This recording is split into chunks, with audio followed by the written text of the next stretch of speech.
Maya's face brightened. Peter wasn't a stranger. He was her mother's older cousin, a freelance photographer who smelled of coffee and carried portfolios from distant countries. He'd once gifted her a leather journal with "For my fellow adventurer" embossed inside. When Peter arrived that first Tuesday, carrying pastries and photography magazines, the apartment atmosphere lifted. They played board games, discussed books, and Peter began teaching her basic photography with his spare camera. For the first time in months, Maya's lonely afternoons filled with conversation and laughter. Initially, everything seemed ideal. Peter encouraged her writing, assisted with homework, and took candid photographs of her reading in the garden. "You've got real talent," he'd say, showing her a developed print. "You'll make an excellent photographer someday." But subtle changes began occurring. The way Peter's goodbye hugs lasted slightly too long. The way his compliments became oddly specific. One overcast afternoon, he asked casually, "Do your friends confide secrets in you?" Maya shrugged uncertainly. "Sometimes.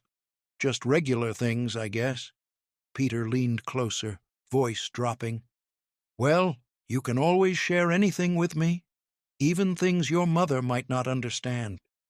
His words settled uncomfortably in her chest, colder than the rain against the window. That night, sleep came slowly. Something had shifted. She simply couldn't name it yet. Several days later, Peter arrived carrying a weathered tin box. "Want to see something special?" He smiled. "These are my private collections, but don't mention this to anyone. Can you keep that between us?" Maya hesitated, then nodded. Inside the tin were faded photographs, postcards from foreign cities, unusual keepsakes, and a crumpled letter signed Catherine. The letter read, "I can't continue this anymore.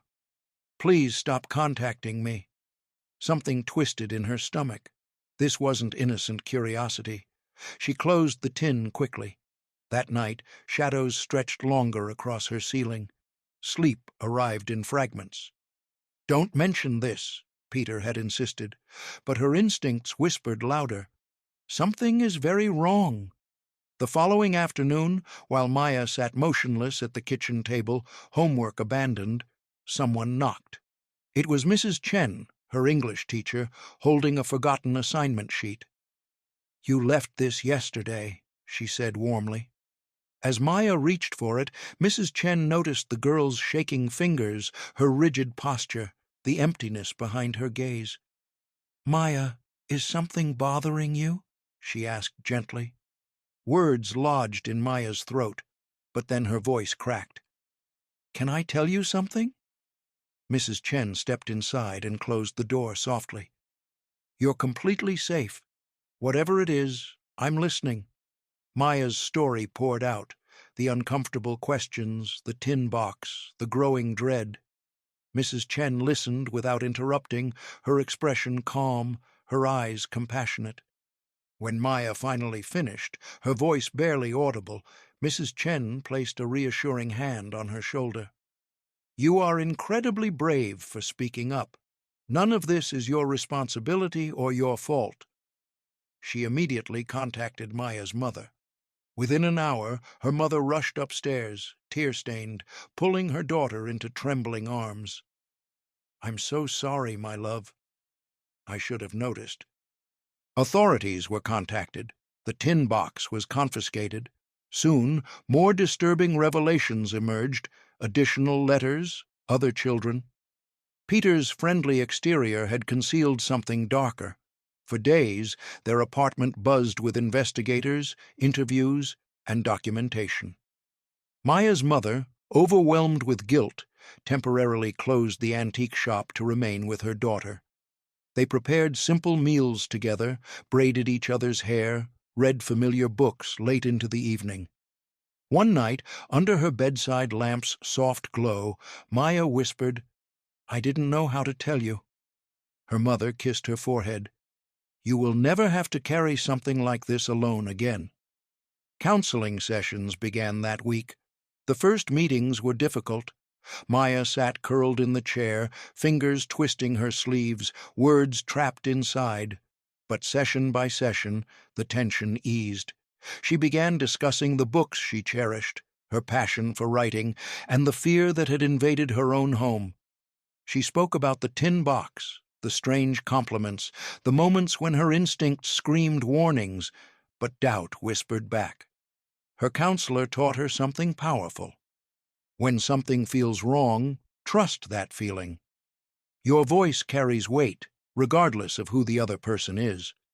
For the first time, Maya began believing that. With each conversation, her voice strengthened, her words became clearer. The heaviness in her chest lifted gradually but steadily. Returning to school felt terrifying initially. Would classmates know? Would they whisper? Would they see her differently?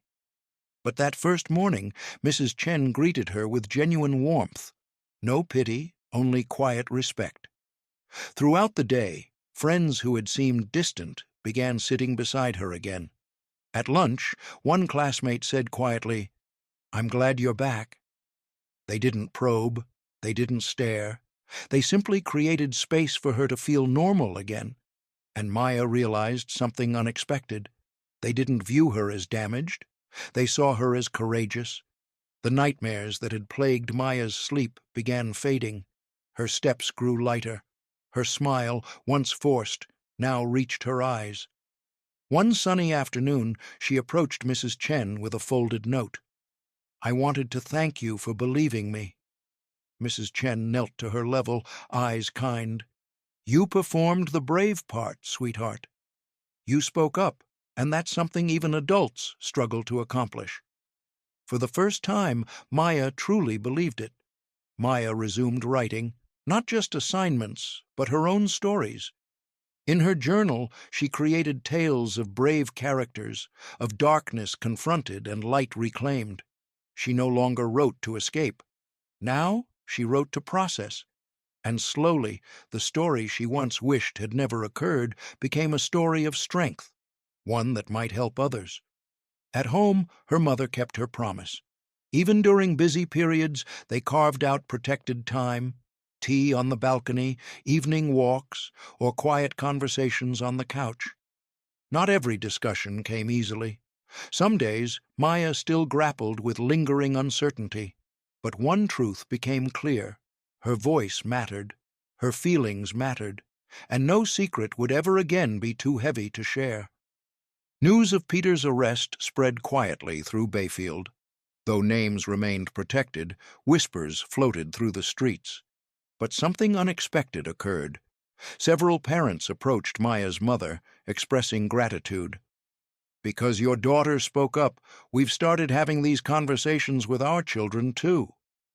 Maya's courage had created ripples far beyond her own home. Her voice had empowered others to find theirs.